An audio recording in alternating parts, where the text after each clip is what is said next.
Tell me, where do we go? Before we get right into it, let's begin. What is Riziki? Riziki, at its core, is a mobile-first rhythm game that is about experiencing African dance and music culture.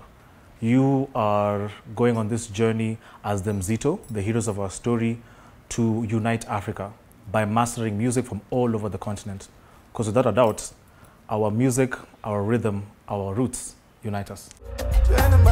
Do we go? Tell me, where do we go? So when I use my platform, whether my phone, my tablet, when I open Riziki, what will I find?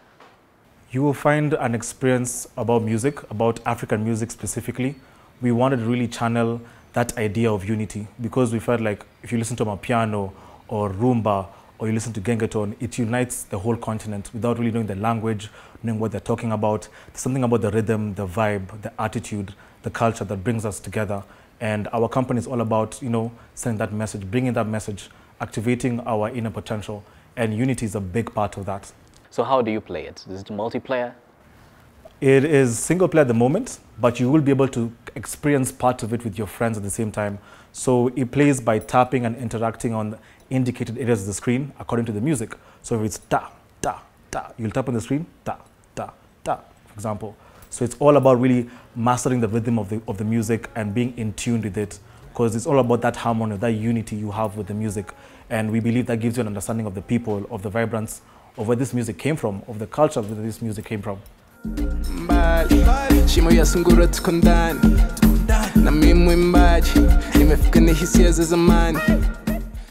So you're still based in Germany?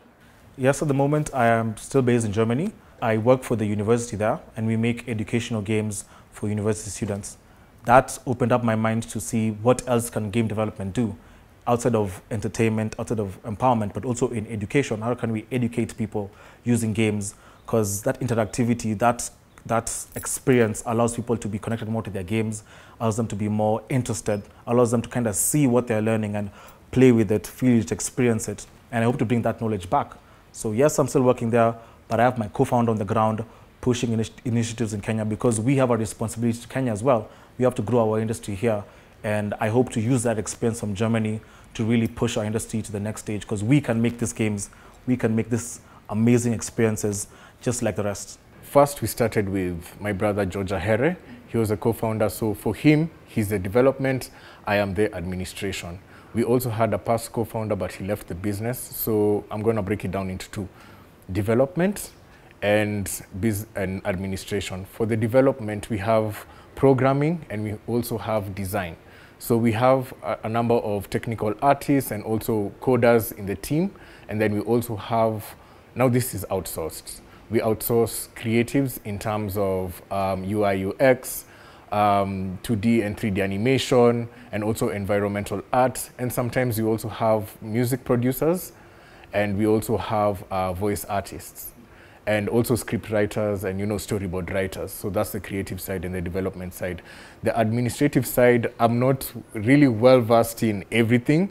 Legal is my forte, but we do have outsourced work to our accountants, and we also have my father, Dana Here, who also is a director, and he helps us in just making sure our books are correct so that we can now forward this to our accountants and they can audit our books, because we are a business at the end of the day, and everything just has to be regulatory compliant and running smoothly.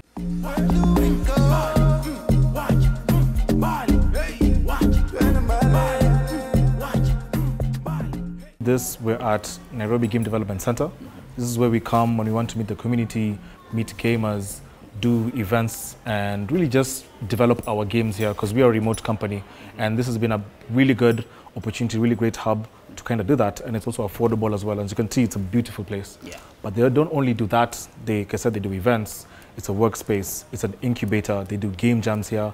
And the environmental summit is actually happening at this location. So it's an amazing place to be. So this is your go-to place whenever you're in the country, yes, and you need to work as a team. Yeah. And basically it's kind of unique for your kind of business. Exactly. Creative business, place to be, animation, games, digital creativity. This is an amazing place to be.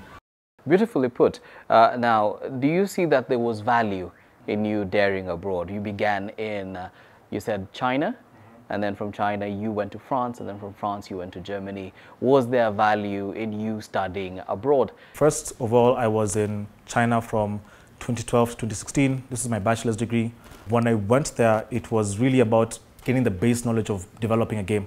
I did a software engineering degree there. So that was very important. At the time, there weren't very many good software engineering degrees in the country. So I had to go abroad to do that. So that was the value there. Another value was kind of seeing a society that had embraced gaming culture, because China has embraced it. There being a big person in gaming is being as big as Jay-Z. They draw crowds and they draw people in, and it's a big part of their culture. So I'd say that was very important for me to see and get exposed to that. France was good for the business because we just came out of university. I had to learn how to run a company. What does it take from the business to the marketing to the go-to-market strategy, all these different aspects. And at the same time, I had to see how big is this industry really? How much does it make? How do you make a living out of this? That's what gave me that knowledge there. And then in Germany was when I started to understand, okay, what's the theoretical knowledge I need to make a really good game?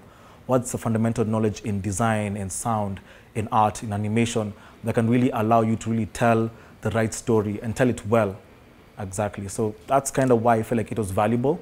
At the same time, you want to be around people who are better than you, who can teach you things, who can allow you to grow. And I feel like being abroad has given us that exposure, that edge, and that understanding of there's so much more out there. We are almost like messengers. We're just the beginning of this industry, and there's so much more to come.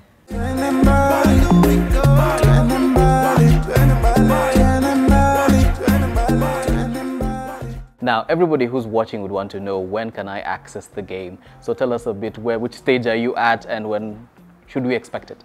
So at the moment, we are in a testing phase.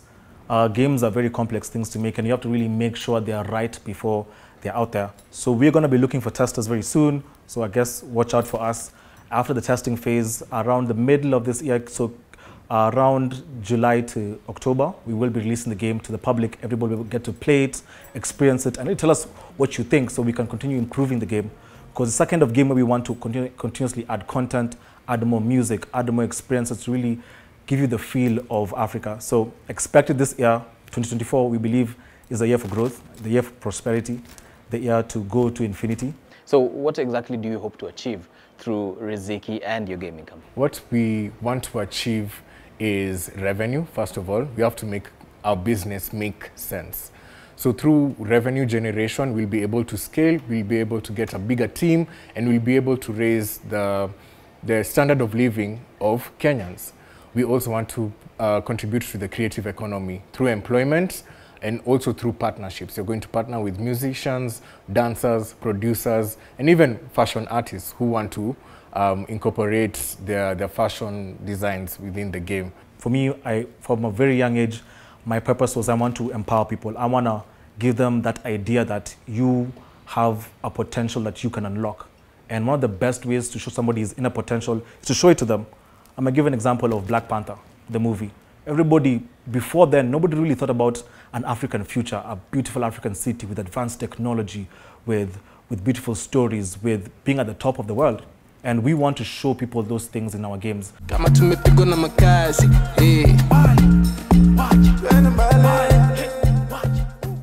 Parting short, we've been at this for a very long time. We have experienced highs, lows, wins, and losses, but we still believe in this. We really, really believe Africa is going through a renaissance, because this is going to be the first time African culture and music and dance has actually touching gaming. So we're going to experience completely new things. We're just the messengers. We're here to tell you we are here, and rhythm games are here, Riziki is here. But what's going to come after will be much more amazing, much more beautiful. It will take us places, it will show us things that we have never seen before. So join us on this journey. We're looking for partners, looking for people to come and really join us, help us take Riziki where it's supposed to be.